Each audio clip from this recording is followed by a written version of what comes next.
Hello everyone, Ventrua back with the day 4 update, and yesterday was the first day I didn't get obscenely lucky. I got a little lucky off stream at the end of the day, you will see that later on in the highlight, but I did try farming some tier 17s and I did not get my yoke. I did 16 fortresses in total, I still have 8 left, and I just want to explain how to farm tier 17 maps first. As not everyone knows this information, the map you run decides which tier 17 you will drop. So we are doing specifically Arcade and Strand only, as they are connected maps that both drop Fortress and good layout, so I don't mind running them. But if you go to the wiki, you can actually find a full list. You can find that Fortress drops, for example, in Dunes, or as I already said, Strand and Arcade. This is important if you are targeting a specific drop or if you are targeting a specific layout to farm. And this is how I got 24 fortresses compared to 9 other tier 17s. So keep that in mind. If you are trying to farm anything in tier 17s, this is going to be your best friend. Again, I literally got this by googling PoE wiki tier 17 maps. I might include this in the description, but it's not hard to find. And this is how you figure out which map you should farm depending on which tier 17 you want. I did die a few times in the tier 17s. It wasn't too bad, but there was one specific mod that actually got me killed a few times. And it was volatile cores. I was like, you know what, I'm in Softcore and I know Ben died to it, but surely we are better than Ben and we can just avoid it. No, I died to it like 3 or 4 times. So turns out we are not better than Ben, who could have seen that one coming. But otherwise, the tier 17s went quite well. I was full clearing them and I died, I think like 6 or 7 times in total in the 16 maps. And again, half of those trips were to volatile core. I was running my maps generally with 1 to 2 damage mods. And it wasn't too bad to roll. I would say I spent like what, 10 C average per map, maybe a little less to roll them. And I felt like it was kind of fine. And I point out one thing though, in SSF, running the tier 16 to tier 17 loop feels a lot better than in Trade League because you have a good reason to run both 16s and 17s. And in general, it just felt good. Like, this tier 17 felt like the reward it is, rather than something you have to paint through. Like, I was genuinely looking forward to farm tier 17s, as you farm tier 16s for like most of the day to get the tier 17 maps. And then you blast into tier 17s for good loot, chance for yoke and whatnot, a lot of scarabs, a lot of currency, a lot of maps.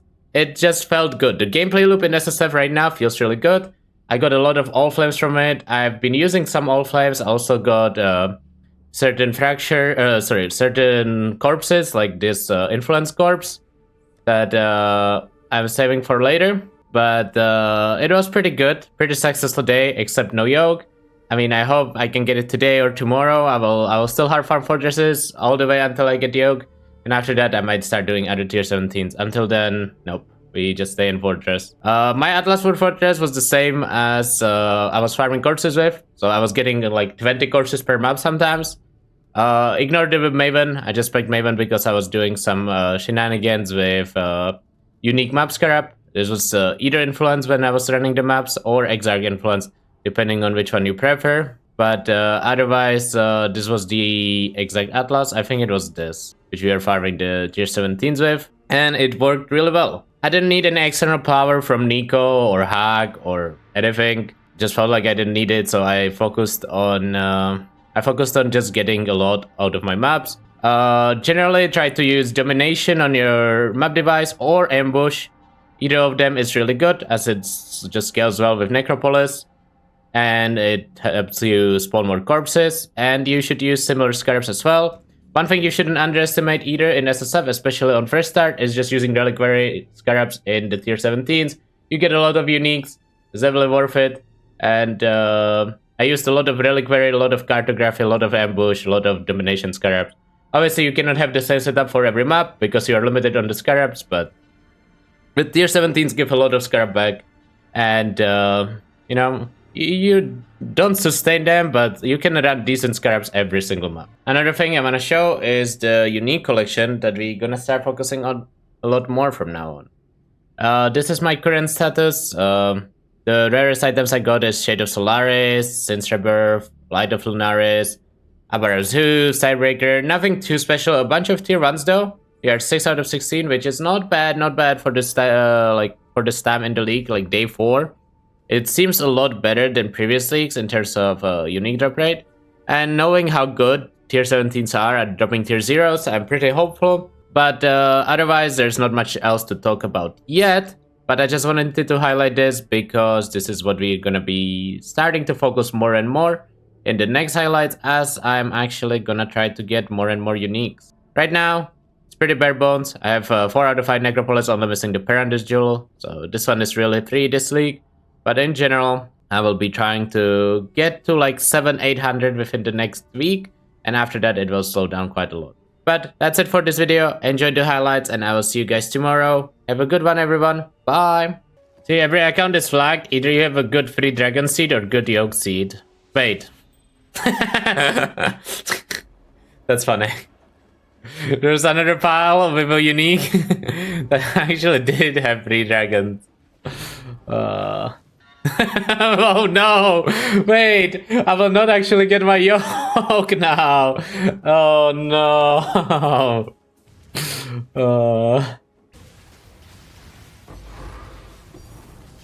I heard a ding. Horn Scarab of Awakening. Oh, that one is fun. Now, oh, double! Horn Scarab of Awakening, okay. I don't know what to use it for in SSF yet. I have to figure out what's the best use. Is it Fractures? I don't know. That's the first one I got and second one I got back to back.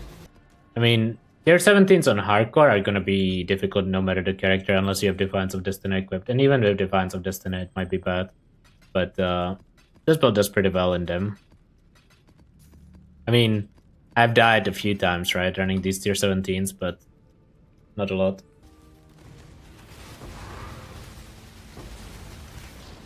No! I got stuck, as I talked about that, okay. Oh, perfect timing. Perfect timing on that one. Uh-oh, it might have happened again, this time off stream. Might have found a Divine Shrine at pretty much start of Strand. Gonna backtrack to see if there's any extra mobs there.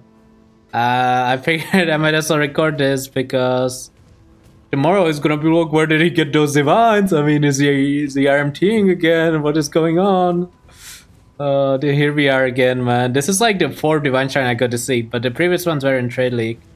Nothing there. We are 2 divines so far. Just keep you guys updated. Let's see how much we can get. I guess we click that.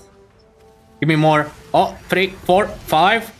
Oh my god, it's starting again, man. Oh, this is gonna be hard to explain for anyone who's not watching the highlight video. At least you guys will be informed, but this is why I don't like playing off stream, man. It's like I just want to grind off stream and then this happens. Like, what do I do? And of course I click the divines, but you know, it is what it is. Give me more, give me more. Oh, give me more. Oh, it's never enough.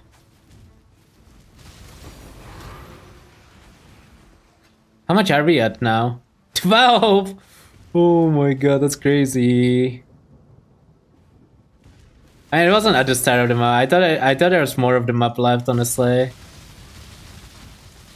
But I mean, 12 divines is still so crazy. But yeah, I mean, listen, when I start my stream tomorrow, they won't know where they came from. You guys will know because you are watching the highlight. But yeah, hard to explain. I'm gonna try to check if there's a few more mobs, but I doubt there's anything else.